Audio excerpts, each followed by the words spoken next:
Donc, comme corrigé, nous vous proposons donc, puisque la consigne principale, c'est d'exploiter les documents et pour donc expliquer pourquoi les enfants non vaccinés tombent malades alors que les enfants vaccinés donc, ne tombent pas malades. Donc, en fait, c'est ce qu'on demande.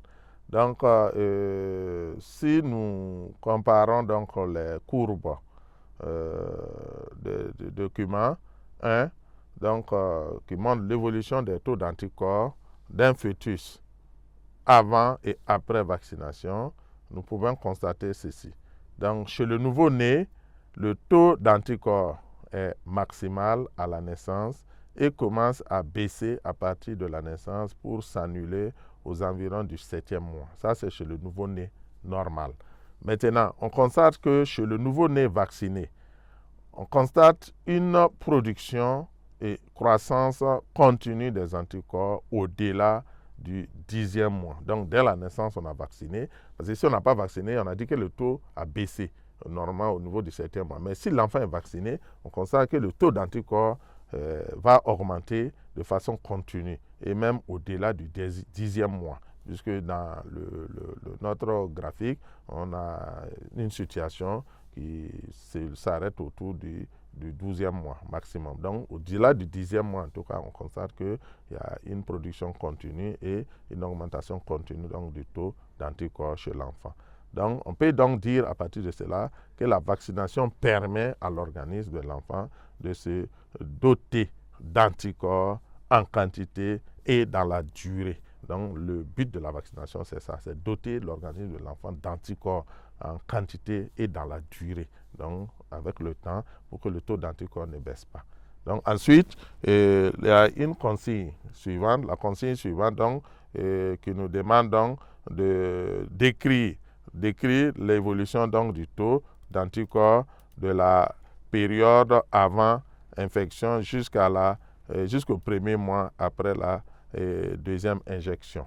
Donc ici, ce que nous pouvons dire à cela, c'est que l'analyse du tableau du document 2A permet de constater qu'avant la vaccination, on parle d'injection aussi souvent, c'est la vaccination, le taux d'anticorps était nul et on constate qu'une augmentation du taux d'anticorps pendant les trois premières semaines après la vaccination. Mais après la 4e semaine, le taux d'anticorps commence à diminuer, commence à baisser. Cependant, on constate que le taux demeure très important 1 mois après la 2e vaccination, donc la 2e injection, si vous voulez. Ensuite, les rappels au niveau donc de la vaccination, le rappel donc a pour rôle d'entretenir le taux d'anticorps en termes de quantité et de durée. On peut dire que le rappel vaccinal rafraîchit la mémoire du système immunitaire. Donc, ça lui permet donc de pouvoir rester, donc d'avoir l'antigène, le microbe si vous voulez, surtout de le connaître, de mieux le connaître. Quand on connaît son ennemi, on peut mieux le combattre. Donc, il va se mémoriser de lui et il sait comment le combattre. Donc, c'est comme un entraînement, voilà, un entraînement pour le système immunitaire, pour se mémoriser de son ennemi et surtout d'apprêter toujours des armes pour le combattre. Ensuite, la consigne qui suit, on nous demande donc de se référer au document 2 qui nous montre donc la structure de l'antigène et de montrer comment donc, bien sûr, on arrive donc à neutraliser donc le rôle des anticorps dans l'organisme, comment ces anticorps-là agissent. Donc, on demande donc de montrer, d'expliquer le rôle des anticorps. Quel rôle les anticorps jouent? Donc, la consigne suivante. Donc, on va noter qu'en se référant donc au document 2B qui nous montre les structures d'un anticorps et d'un complexe humain, entre parenthèses, anticorps accrochant des antigènes, on peut affirmer que le rôle des anticorps est de rechercher et de neutraliser les antigènes par la formation, entre autres, de complexes humains. Donc les anticorps, si c'était dans l'armée, on va parler de grenades. C'est comme des grenades qui sont libérées et qui cherchent les ennemis pour les neutraliser. Donc une fois qu'ils voient l'antigène ou le microbe, il se fixe à l'antigène, au microbe, et il le neutralise en formant donc des complexes humains. Donc cet antigène ne peut plus nuire à l'organisme puisqu'ils vont s'occuper d'eux et les neutraliser. Ensuite, la consigne qui suit, qu'est-ce qui peut expliquer les infections répétées chez les enfants non vaccinés? Donc, la cause des infections répétées chez les enfants non vaccinés, alors que les enfants vaccinés n'ont pas de soucis.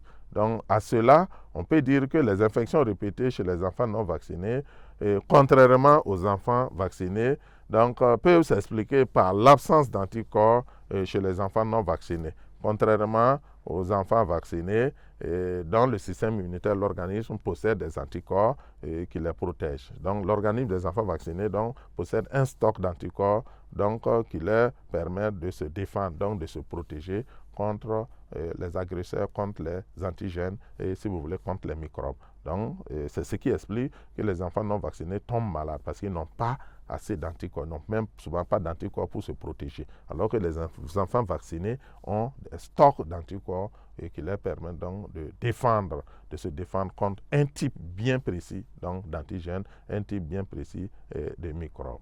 Maintenant, la dernière consigne, on demande les conseils qu'on pourrait donner aux personnes qui sont réticentes à la vaccination ou au rappel de vaccination.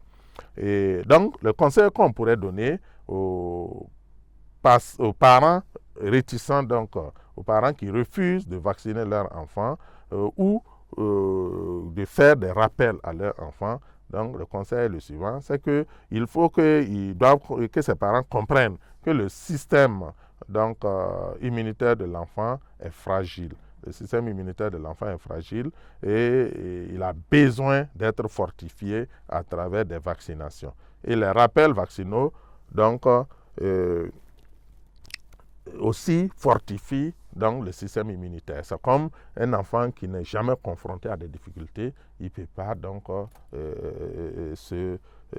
se bâtir. Donc il faut souvent des difficultés pour que l'homme même puisse se construire. Le système immunitaire aussi, c'est la même chose. Lorsqu'il est confronté, il se défend, il comprend comment il faut défendre, comment il faut neutraliser cet antigène. Mais s'il n'a jamais rencontré, lorsqu'il rencontre pour la première fois, en ce moment, il va souffrir. Et c'est ce qui explique les maladies chez les enfants non vaccinés. Et refuser donc de vacciner l'enfant, c'est exposer son enfant aux maladies et même à la mort. Puisque si l'enfant n'est pas vacciné, son organisme n'est pas protégé.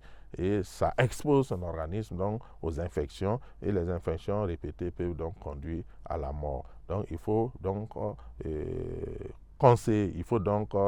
encourager la vaccination et donc convaincre les parents que la vaccination est très importante et que ne pas vacciner son enfant, c'est l'exposer au danger, c'est l'exposer aux maladies, c'est l'exposer à la mort. Et donc pour conclure cet exercice, nous pouvons dire que encore une fois de plus, la situation d'intégration nous a permis de résoudre un problème qui est souvent les réticences par rapport à la vaccination des enfants. Donc, le cours d'immunologie va apporter une explication, même pour faire comprendre aux parents réticents que vacciner son enfant, c'est protéger son organe, c'est fortifier le système immunitaire de son enfant à se défendre contre des agresseurs que sont les microbes et par la formation et le stockage des anticorps qui les protègent, qui protègent les organismes contre les agressions microbiennes. Donc, sur ce, nous allons vous dire merci et vous souhaiter une bonne compréhension. Merci bien.